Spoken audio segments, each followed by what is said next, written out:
Hey everyone, welcome back to the channel. Today, we're diving into the life of a man who was quite literally a Renaissance rock star, a genius whose mind was centuries ahead of his time. I'm talking about none other than Leonardo da Vinci, painter, inventor, scientist, dreamer. This guy did it all. So, grab a coffee, get comfy, and let's unravel the story of a man whose curiosity changed the world. Just pure storytelling, so let your imagination run wild as we step into Leonardo's world. Picture this, it's 1452 in a tiny Tuscan village called Vinci, nestled in the rolling hills of Italy. A baby boy is born to a notary named Ser Piero and a peasant woman named Caterina. They name him Leonardo. Now, this wasn't exactly a fairy tale start.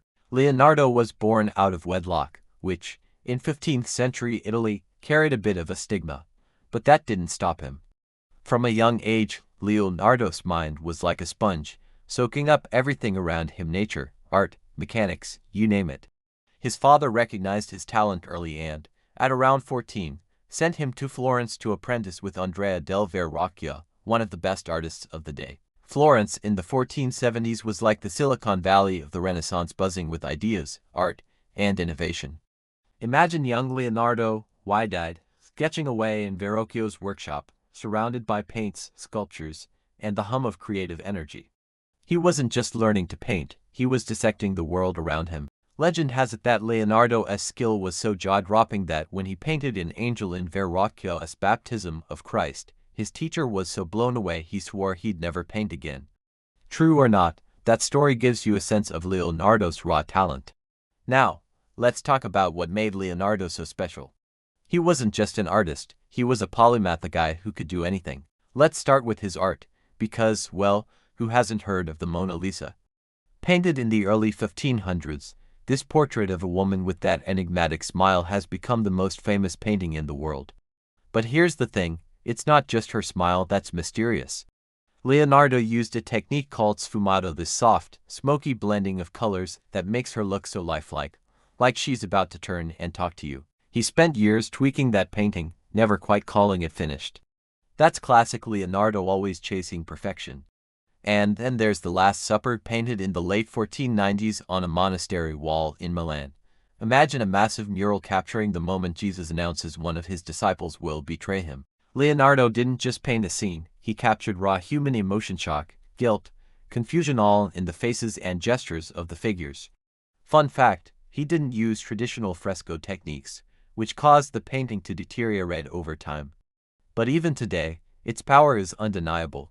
If you've ever seen it, even in photos, you can feel the tension in the room. But Leonardo wasn't just about brushes and canvas. His mind was a whirlwind of ideas. He filled thousands of notebook pages with sketches and notes written backward, by the way, so you'd need a mirror to read them. Why? Some say it was to keep his ideas secret. Others think it was just because he was left-handed and it felt natural. Either way, those notebooks are like a window into his brain. He sketched everything from human anatomy to flying machines. Yep, you heard that right, flying machines. Leonardo was obsessed with flight. He studied birds, their wings, their movements, and dreamed up designs for ornithopters, machines that flapped their wings like birds. They never got off the ground, but his ideas were centuries ahead of the Wright brothers. Speaking of anatomy, Leonardo was basically a one-man science lab. He wasn't content just painting people, he wanted to understand how they worked. He dissected human bodies, something that was super controversial back then, and made incredibly detailed drawings of muscles, bones, and organs. His anatomical sketches were so precise that they're still studied today. Imagine him, late at night, candle flickering, sketching a heart or a spine, piecing together the puzzle of the human body. It's almost like he was part detective, part artist. But Leonardo wasn't perfect. He had a reputation for starting projects and not finishing them.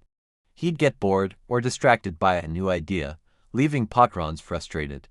One story goes that he was hired to create a massive bronze horse statue for the Duke of Milan. He spent years designing it, even building a full-scale clay model, but the bronze was never cast because the metal was needed for cannons.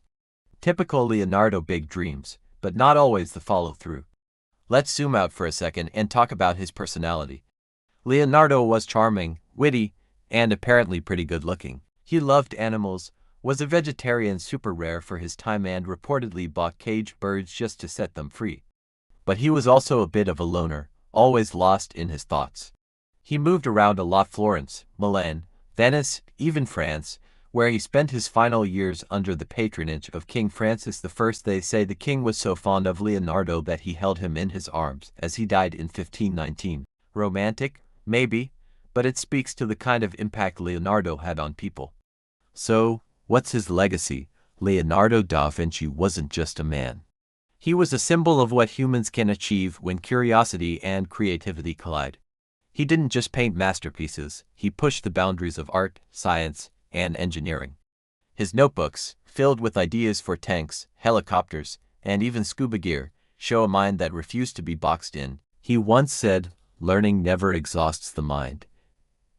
And that's the key to understanding Leonardo. He was always learning, always questioning, always dreaming. As we wrap up, let's reflect on what we can take from his life. Leonardo teaches us to stay curious, to look at the world with fresh eyes, and to never stop asking what if. Whether you're an artist, a scientist, or just someone trying to figure out life, there's a little bit of Leonardo in all of us. So, next time you're doodling in a notebook or daydreaming about the impossible, channel your inner Leonardo and see where it takes you.